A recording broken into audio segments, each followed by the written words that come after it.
Why are you sad? Is it just fleeting or a persistent ache you can't shake? What if the true roots of that sadness lie hidden deep within your unconscious mind, shaped by forces you might not even be aware of?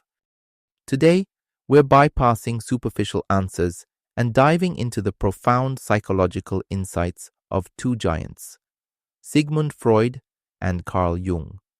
We'll explore how their revolutionary ideas about the unconscious, childhood, and the very structure of our psyche can illuminate the hidden reasons for our sadness. Many of us live with a distorted view of reality, a lens shaped by early experiences. But Freud and Jung took this further, mapping the internal landscapes where these distortions fester. We'll uncover how unresolved losses can turn into self-attack, and how unacknowledged parts of ourselves can cast a long, sorrowful shadow over our lives. If you've ever felt that your sadness runs deeper than current circumstances, this exploration is for you. Sigmund Freud, the father of psychoanalysis, offered a groundbreaking lens on persistent sadness. He drew a crucial distinction between normal mourning, the healthy processing of a known loss, and melancholia, a more profound and often baffling state of sorrow. In mourning, the world feels empty because something precious is gone. But in melancholia, Freud observed, it's the ego, our very sense of self, that feels poor and empty. The hallmark of melancholia is a devastating drop in self-regard, often accompanied by relentless self-criticism and feelings of worthlessness. So what's happening here according to Freud? Often, the actual loss is withdrawn from consciousness. You might know who you lost, but you don't consciously grasp what you truly lost in that person. This unknown loss creates an intense internal struggle. Freud proposed a fascinating, if painful, mechanism. It often begins with an interpersonal loss or disappointment where love turns to hate, creating intense ambivalence. Instead of detaching from the lost person or ideal, the melancholic individual unconsciously introjects or internalizes this lost object into their own ego. It's like taking a piece of that person inside yourself.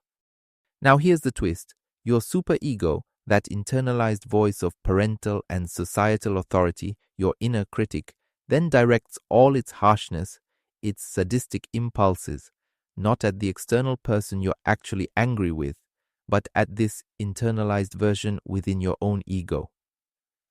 Those brutal self-reproaches? Freud saw them as disguised criticisms originally aimed at the lost love object, now turned cruelly inward. It's a way to keep a connection, however painful, and to express aggression without destroying the external bond completely. The roots of this, Freud believed, are almost always in childhood. Early experiences of disappointment, neglect, or ambivalent relationships with caregivers, where love and hate are deeply mixed, can pre-program this response. If a child experiences such a relationship and then a loss, they internalize these conflicting feelings. This becomes a blueprint, a vulnerability. Future losses or disappointments then trigger this ingrained pattern of self-attack. The sadness you feel today might be the echo of unresolved childhood pain, an anger you could never express, now aimed squarely at yourself. Carl Jung carved his own path, viewing psychological distress, including sadness, not just as pathology, but as a potential signal from the psyche calling for attention and integration. Central to Jung's thought is the shadow. This isn't just your dark side. It's everything your conscious personality finds negative or unacceptable, the thing a person has no wish to be. It's where we stuff our inferiorities, shameful impulses, envy, aggression, all the traits we hide. But here's the key. The shadow also holds immense, untapped potential. Creativity, spontaneity, positive qualities that were perhaps shamed or suppressed in childhood. When these aspects are repressed, they don't disappear. They form Complexes, emotionally charged clusters of ideas that can take on a life of their own, leading to irrational behavior and deep sadness. What we don't own in our shadow, we often project onto others. It's often what we don't remember consciously about our parents we project onto others.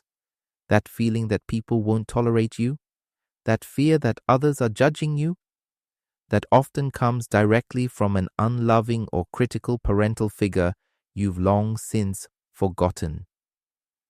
Then there's the persona, the social mask we wear. It's necessary for navigating the world, but if we over-identify with it, we lose touch with our authentic selves.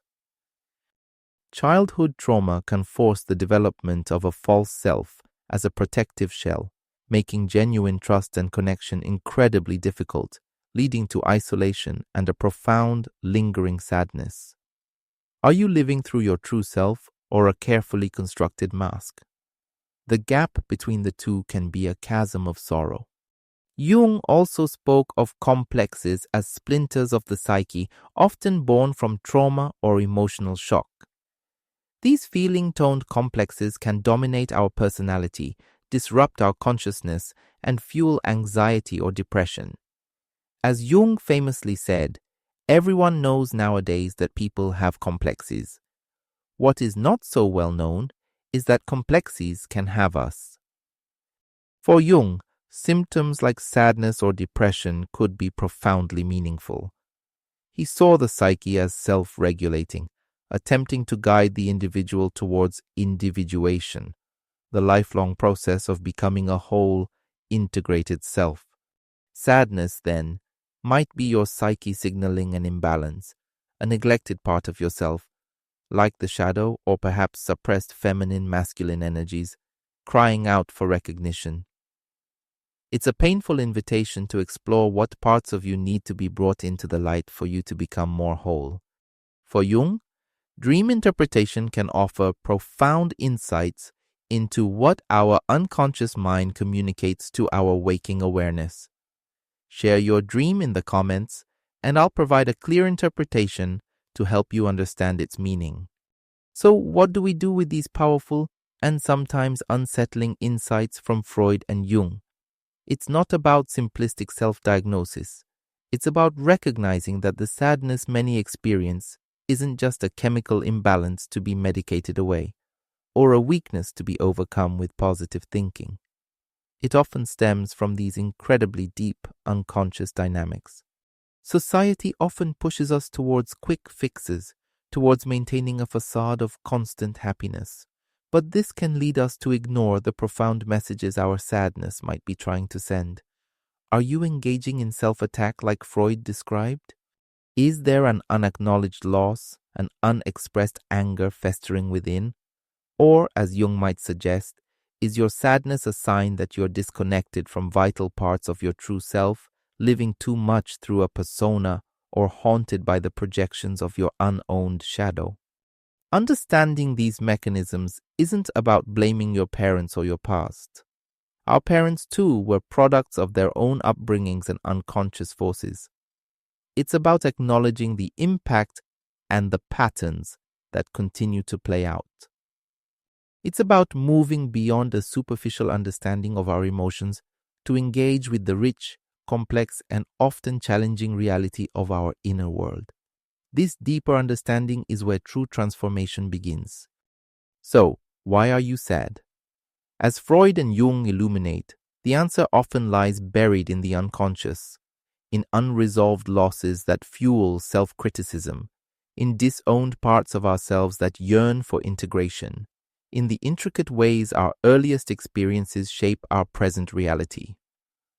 Recognizing these dynamics is the first step towards loosening their grip.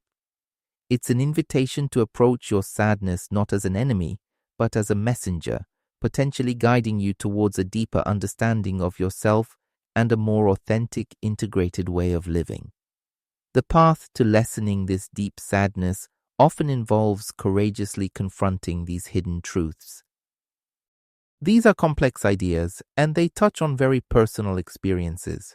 Can you see echoes of these dynamics in your own life or the world around you? Share your reflections and your dreams in the comments below. If this exploration into the depths of sadness was valuable to you, please give it a like. And if you're interested in more content like this, make sure to subscribe. Thank you for joining me. See you next time.